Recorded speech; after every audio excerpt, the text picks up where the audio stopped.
Hi అండి, అందరికీ నమస్కారం. అందరూ ఎలా ఉన్నారు? నేను చాలా బాగున్నానండి. Welcome back to my channel Hima home maker. Friends, ఇది వచ్చేసి నేను మార్నింగ్ నుంచి ఈవినింగ్ వరకు నా రొటీన్ అనేది మీతో షేర్ చేసుకోబోతున్నానండి. ముందుగా మన ఛానల్ని ఎవరైనా ఫస్ట్ టైం చూసినట్టయితే ప్లీజ్ మన ఛానల్ని సబ్స్క్రైబ్ చేసుకోండి. అలాగే మీ ఫ్రెండ్స్ అండ్ ఫ్యామిలీ మెంబర్స్తో కూడా షేర్ చేసుకోండి. ఇప్పుడైతే బ్లాగ్ కంటిన్యూ అవుతుంది, చూడండి. ఇక్కడ ఏంటంటే మార్నింగే పిల్లలకి ఎప్పుడు తెలిసిందే కదా, బ్రేక్ఫాస్ట్ అలాగే లంచ్ ప్రిపేర్ చేస్తూ ఉన్నాను అనమాట. ఆ రోజు ఏంటంటే పిల్లలకి వెజిటేబుల్ ఫ్రైడ్ రైస్ కావాలని అడిగారండి. అందుకని చెప్పేసి ఆ ప్రిపరేషన్స్ అయితే చేస్తున్నాను.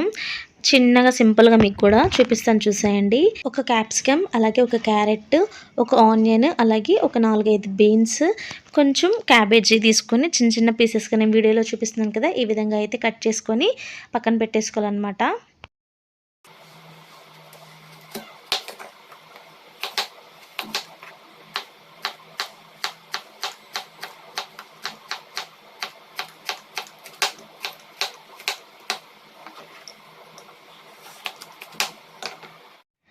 ఇదిగోండి, నీట్గా వెజ్జెస్ అన్ని చిన్న చిన్న పీసెస్గా కట్ చేసి పక్కన పెట్టేశాను. అండ్ అలాగే మార్నింగ్ లేచిన వెంటనే నేను రైస్ కూడా ప్రిపేర్ చేశాను. అండ్ అలాగే చట్నీ కూడా ప్రిపేర్ చేసేసానండి.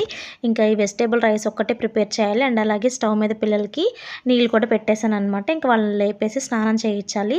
అండ్ ఈరోజు బ్రేక్ఫాస్ట్ వచ్చేసి ఏంటంటే, నిన్నటి బ్లాగ్లో మీరు ఆల్రెడీ చూసే ఉంటారు, ఇడ్లీకి ప్రిపేర్ చేద్దామని చెప్పేసి గ్రైండర్కి వేసి పెట్టేశాను కదండి పిండి. ఇంకా ఆ పిండి తీసేసి చక్కగా ఇడ్లీ పాత్రలో వేసేసి స్టవ్ మీద పెట్టేసి ఇంకా పిల్లల్ని లేపేసి వాళ్ళని ఫ్రెష్ చేయించేసి రెడీ చేయించడమే అనమాట. ఇంకా చక్కగా వాళ్ళైతే స్కూల్కి వెళ్ళిపోతారు. ఈరోజు ఏంటంటే మా బాబు స్కూల్కి వెళ్ళట్లేదనమాట. మా పాప ఒక్కటే స్కూల్కి వెళ్తుంది. కొంచెం వాడికి జలుబు అట్లా చేసిందని చెప్పేసి స్కూల్కి అయితే పంపించట్లేదు. ఇంకా పాప కోసం వరకే ఒక 4 ఇడ్లీ అయితే స్టవ్ మీద పెట్టేశాను. ఇంకా వెజిటేబుల్ రైస్ అయితే స్టార్ట్ చేశానండి. చాలా సింపుల్ ప్రాసెస్ అండ్ చాలా అంటే చాలా టేస్టీగా ఉంటుంది. మీకు ఎవరికైనా ఇంట్రెస్ట్ అయితే బ్లాగ్ అనేది స్కిప్ చేయకుండా చూసేయండి. ఒక కడాయి పెట్టుకొని స్టవ్ మీద ఒక 1 టేబుల్ అట్లా ఆయిల్ వేసుకొని కొంచెం నెయ్యి కూడా యాడ్ చేశానండి. నెయ్యి యాడ్ చేసుకోవటం వల్ల మనకి టేస్ట్ ఇంకా చాలా అంటే చాలా బాగుంటుంది. ఆయిల్ కొంచెం హీట్ అయిన తర్వాత ఇందాక మనం కట్ చేసి పెట్టుకున్న వెజిటేబుల్స్ అన్నీ ఒకేసారి యాడ్ చేసుకొని దోరగా ఫ్రై చేసుకుందామండి. ఎప్పుడైనా సరే ఫ్రైడ్ రైస్లు చేసేటప్పుడు ఫ్లేమ్ హైలో పెట్టుకొని ప్రిపేర్ చేసుకోవాలండి. అప్పుడే మనకి టేస్టీగా ఉంటాయి అన్నమాట. ఒక 2 మినిట్స్ ఫ్రై అయిన తర్వాత ఇప్పుడు ఇందులోకి మనం కొంచెం పెప్పర్ అలాగే కొంచెం సాల్ట్ యాడ్ చేసుకుందామండి. మనకి ఉత్తి ముక్కలు తినేటప్పుడు కూడా ఆ ఫ్లేవర్ తెలిసిద్ది, అందుకని చెప్పేసి. అండ్ ఇవి బాగా ఫ్రై అయిపోయిన తర్వాత ఇందులోకి రైస్ యాడ్ చేసుకోవటమేనండి. చాలా అంటే చాలా సింపుల్ ప్రాసెస్ అండ్ టేస్ట్ అయితే సూపర్గా ఉంటుందన్నమాట. వేరే లెవెల్ అని చెప్పొచ్చు. అండ్ రైస్ మనకి వెజిటేబుల్స్కి అంటే రైస్ ఎంత పడుతుందో దాన్ని బట్టి చూసుకొని యాడ్ చేసుకోండి. మరీ ఎక్కువ యాడ్ చేసుకున్నా కానీ టేస్ట్ అంత బాగోదు. ఒకసారి హై ఫ్లేమ్లోనే పెట్టేసి బాగా రైస్ అంతా ఆ వెజిటేబుల్స్ అవన్నీ కలిసిపోయేలాగా మంచిగా మిక్స్ చేసుకుందాము. మిక్స్ చేసుకున్న తర్వాత కూడా మళ్ళీ కొంచెం పెప్పర్ అలాగే సాల్ట్ కూడా చూసుకొని అడ్జస్ట్ చేసుకొని యాడ్ చేసుకుందాము. నేను ఫస్ట్ కొంచెం రైస్ యాడ్ చేశానండి. ఆ తర్వాత నాకు కొంచెం రైస్ ఇంకా ఒక స్పూన్ అట్లా పడుతుందేమో అనిపించి మళ్ళీ కొంచెం యాడ్ చేశాను. అండ్ అలాగే పెప్పర్ కూడా యాడ్ చేశానండి. మనకి కారం కన్నా కానీ పెప్పర్ పౌడర్ హెల్త్కి చాలా మంచిది. కొంచెం యాడ్ చేసుకున్నా కానీ ఏం పర్వాలేదన్నమాట. అండ్ ఇందులో పెప్పర్ యాడ్ చేశాను అండ్ అలాగే సాల్ట్ కూడా యాడ్ చేశాను. చాలా అంటే చాలా సింపుల్ ప్రాసెస్ అండి. ఇలా వేడిగా కొంచెం నిమ్మకాయ రసం పిండుకొని పక్కన ఆనియన్ పెట్టుకొని తినండి. సూపర్ అంటే సూపర్ టేస్టీగా ఉంటుంది. అండ్ ఇలాంటి మంచి లంచ్ రెసిపీస్ కోసం మన ఛానల్ని సబ్స్క్రైబ్ చేసుకోండి. అలాగే మీ ఫ్రెండ్స్ అండ్ ఫ్యామిలీ మెంబర్స్తో కూడా షేర్ చేసుకోండి. నేను ఇందులోకి కొంచెం మా పాపకి ఇష్టం అని చెప్పేసి కొత్తిమీర కూడా జల్లేసాను అనమాట. బాగుంటుంది. మీరు ట్రై చేసిన తర్వాత మీకు ఎలా వచ్చింది ఏంటి అనేది కూడా నాకు కమెంట్ సెక్షన్లో కమెంట్ చేయటం అసలు అంటే అసలు మర్చిపోవద్దు. ఇంకా ప్రిపేర్ చేసిన తర్వాత వెంటనే లంచ్ బాక్స్లోకి అయితే పెట్టేస్తున్నాను. ఇలా పెట్టిన వెంటనే లిడ్ అయితే పెట్టానండి.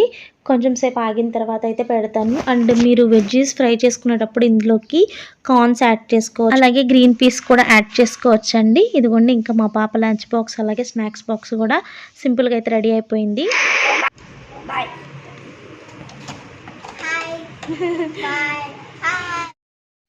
మా పాప చక్కగా రెడీ అయిపోయి స్కూల్కి వెళ్ళిపోయిందండి. ఇంకా మా బాబు లేచి ఫ్రెష్ అయితే అవుతున్నాడు.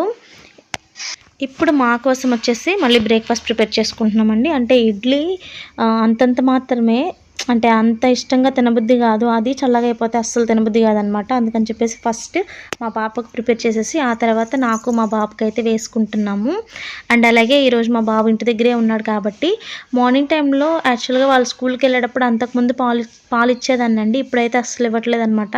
ఎందుకంటే ఒక పక్క బ్రేక్ఫాస్ట్ తిని మళ్ళీ పాలు తాగి వెంటనే స్కూల్కి వెళ్ళిపోవాలంటే, అంటే బస్సులో వెళ్తున్నారు కదా, లేదంటే ఇంటి దగ్గరే వామిటింగ్ చేసేసుకుంటున్నారు, లేకపోతే బస్సులో వామిటింగ్ చేసేసుకుంటున్నారు అనమాట. అందుకని చెప్పేసి ఓన్లీ బ్రేక్ఫాస్ట్ లేదా పాలు ఆ రెండిట్లో ఏదో ఒకటి మాత్రమే ఇస్తున్నాను.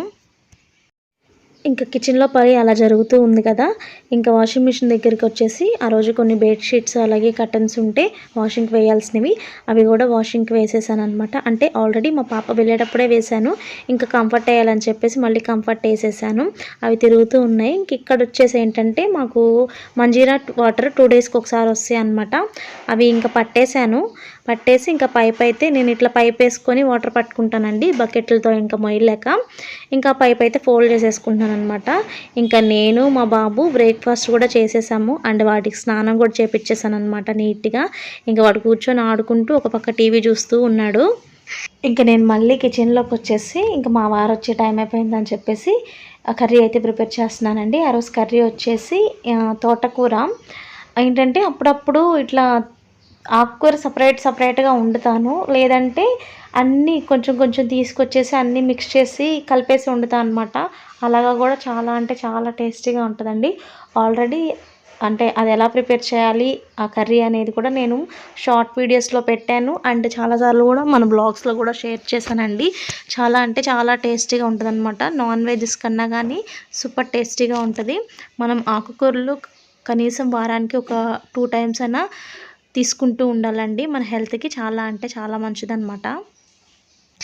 ఇంకా మంచిగా ఆకులన్నీ వలిసేసుకొని డస్ట్ ఉంటుంది కదండి, ఇంకా వెంటనే తీసేయాలి. ఇంకా అక్కడ అలా ఉందన్నమాట.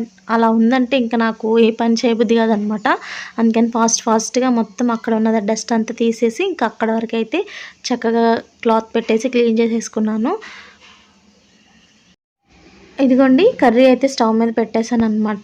ఇంక ఇప్పుడు నేను హెన్నా పెట్టుకుందామని చెప్పేసి, అంటే నిన్న నైట్ కలిపి పెట్టుకున్నానండి. ఇందులో ఎగ్ కూడా యాడ్ చేసుకున్నాను. నేనైతే ఎగ్ వేసిన 1 అవర్కి ఇట్లా అప్లై చేసేసుకుంటానండి. అప్లై చేసేసుకొని హెయిర్ షాంపూతో కాకుండా నార్మల్గా వాష్ చేసుకొని ఆ నెక్స్ట్ డే షాంపూ పెట్టుకుంటాను అనమాట. అండ్ ఇది వచ్చేసి ఇంకా ఆఫ్టర్నూను, అంటే నేను మార్నింగ్ ఆరేసిన బెడ్షీట్లు అవి అయితే చక్కగా ఆరిపోయినాయి. అండ్ ఈలోపు హెన్నా పెట్టుకున్న తర్వాత వెంటనే నేను గిన్నెలు కూడా తోమేశానండి. చూసారు కదా కర్రీ కూడా ఆల్మోస్ట్ కుక్ అయిపోయింది. ఇంకా చక్కగా దీన్ని పప్పు గుత్తి పెట్టేసి కలిపేసుకొని ఇంకా తాలింపు పెట్టేసుకోవటమే. అండ్ అలాగే రైస్ కూడా కుక్ అయిపోయిందనమాట. ఇంట్లో మనకి ఎంత పని ఉన్నా కానీ కష్టంగా కాకుండా ఇష్టంగా చేసుకుంటే అందులో ఉన్న సాటిస్ఫాక్షనే వేరుగా ఉంటుందండి. ఎవరి కోసం చేసుకుంటున్నాం? మన కోసం, మన ఫ్యామిలీ కోసమే కదా. ఇదిగోండి ఇంకా నేను కూర కూడా తాలింపు పెట్టేశాను. నాకు ఈ కూరలో కొంచెం ఎండుమిర్చి అలాగే వెల్లుల్లి ఎక్కువ వేసుకొని ప్రిపేర్ చేసుకుంటే టేస్ట్ చాలా అంటే చాలా బాగుంటుందండి. ఖచ్చితంగా మీరు కూడా అంటే ప్రాసెస్ ఏం చూపించలేదు, వారానికి ఒక 2 టైమ్స్ అయినా ఖచ్చితంగా ఆకుకూరలు అనేది తినండి, హెల్త్కి మంచిది. అండ్ ఆకుకూర ప్రిపేర్ చేశాను కదండి, అందులోకి కాంబినేషన్గా ఈ వడియాలు అయితే ఫ్రై చేసుకుంటున్నాను అనమాట. చాలామందికి తెలుసో తెలియదో నాకు తెలియదు కానీ మనకి గొట్టాలు ఫ్రై చేసుకునేటప్పుడు ఆయిల్ ఎక్కువ కావాలి. అండ్ అలాగే మనకి ఆయిల్ హీట్ కూడా ఎక్కువ అవ్వాలన్నమాట. అదే ఈ వడియాలు ప్రిపేర్ చేసుకునేటప్పుడు ఏంటంటే మనకి ఆయిల్ కొంచెం ఉన్నా పర్లేదు, ఆయిల్ మరీ హీట్ అవ్వకూడదండి, మీడియంగా హీట్ అవ్వాలి. అప్పుడు మనం ఈ వీల్స్ అందులో వేస్తే చక్కగా మనకి ఫ్రై అవుతాయి అన్నమాట. అంటే పువ్వులుగా వస్తాయి. ఇది ఒక చిన్న టిప్ అండి, ఎవరికైనా హెల్ప్ అవుతుందని చెప్పి షేర్ చేశాను అంతే. ఇంకా చక్కగా వడియాలు కూడా వేయించేసుకున్నాం కదా, చక్కగా లంచ్ కంప్లీట్ చేసేసుకున్నామండి. అండ్ ఇది వచ్చేసి ఈవినింగ్ అనమాట. ఇంకా ఫోల్డ్ చేయాల్సిన బట్టలు ఉన్నాయి, అవన్నీ ఫోల్డ్ చేయాలి.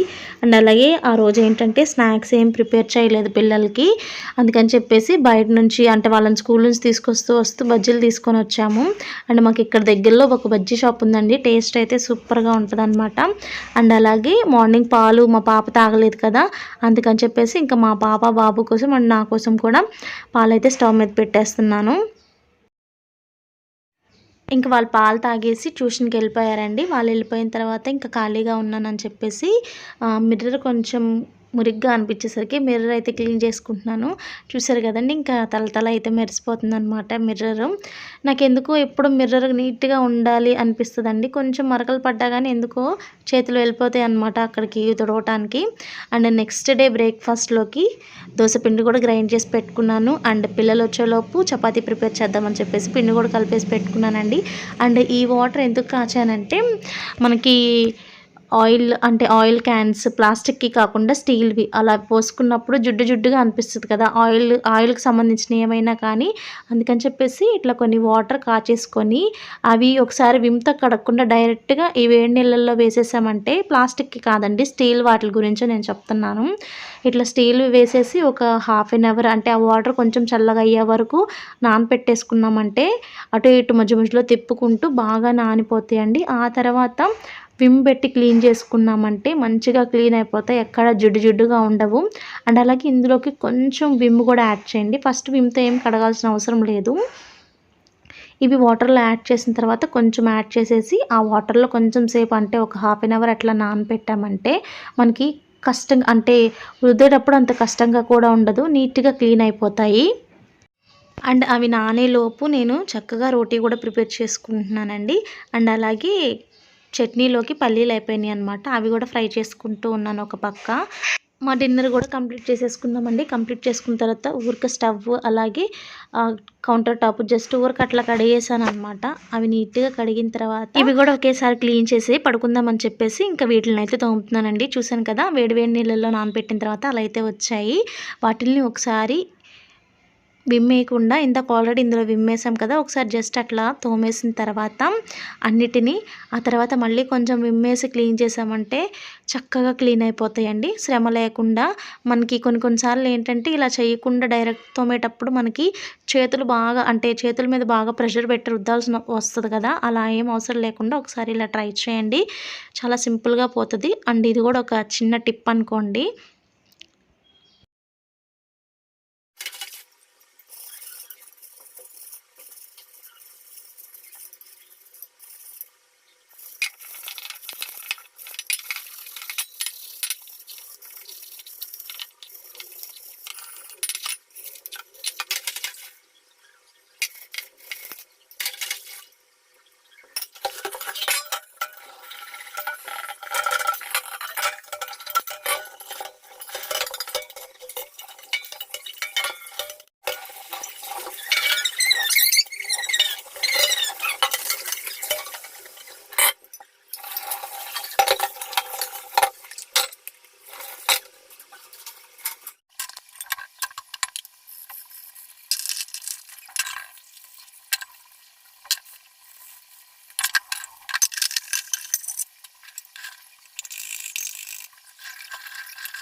ఇదిగోండి, ఆఫ్టర్ వాష్ తర్వాత ఇలా అయితే నీట్గా వచ్చేసాయి. ఇందాక చూసారు కదా బిఫోర్ ఆఫ్టర్ ఎలా ఉన్నాయో గిన్నెలు తోమేసిన తర్వాత చాలా నీట్గా వస్తాయండి.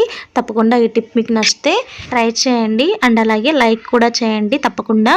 ఇంక అదంతా నీట్గా క్లీన్ చేసేసుకున్న తర్వాత కిచెన్ అంతా క్లీన్ అయిపోయిందండి. అండ్ చాలా అంటే చాలా తలతల మెరిసిపోతుంది అనమాట. అండ్ ఇందాక నేను ఫ్రై చేసిన పల్లీలు కూడా ఈలోపు చల్లగా అయిపోయినాయి అనమాట. ఇంకా బాక్స్లోకి అయితే యాడ్ చేసుకుంటున్నాను, డబ్బాలోకి. ఇలా నేను ఒక 1 వీక్కి అట్లా ఫ్రై చేసుకొని ముందుగానే పెట్టేసుకుంటానండి. ఎందుకంటే ఎర్లీ మార్నింగ్ కుదరదు కదా మళ్ళీ అదంతా చేయాలంటే. అంటే డైలీ రోజు పల్లీలు ఫ్రై చేసుకొని అట్లా చట్నీ ప్రిపేర్ చేయాలన్నమాట. కొంచెం పల్లీలు ఫ్రై అవ్వడానికి టైం పడుతుంది. అందుకని చెప్పేసి ఇట్లా ఒకేసారి నేను ఫ్రై చేసుకొని పక్కన పెట్టేసుకొని ఇంకా చట్నీ అయితే ఎర్లీ మార్నింగ్ లేచిన వెంటనే చేసేసుకుంటాను. చాలా ఫాస్ట్గా అయిపోతుంది ఇంకా పని కూడా. ఇంకా ఇదండి ఈరోజు వీడియో. మీకు నచ్చిందని అనుకుంటున్నాను. నా బ్లాగ్స్ కనుక మీకు నచ్చితే తప్పకుండా లైక్ చేయండి, షేర్ చేయండి, కమెంట్ చేయండి. సబ్స్క్రైబ్ చేసుకోవటం మాత్రం అసలు మర్చిపోవద్దు. పక్కనే బెల్ ఐకాన్ ఉంటుంది, దాన్ని కనుక మీరు క్లిక్ చేస్తే నేను ముందు అప్లోడ్ చేసే వీడియో నోటిఫికేషన్స్ అన్ని మీ వరకు వస్తాయి. మరొక మంచి బ్లాగ్తో మీ ముందు ఉంటానండి. అంతవరకు నా వీడియోస్ చూస్తూ ఉండండి. Thanks for watching. Bye. Have a nice day. Take care.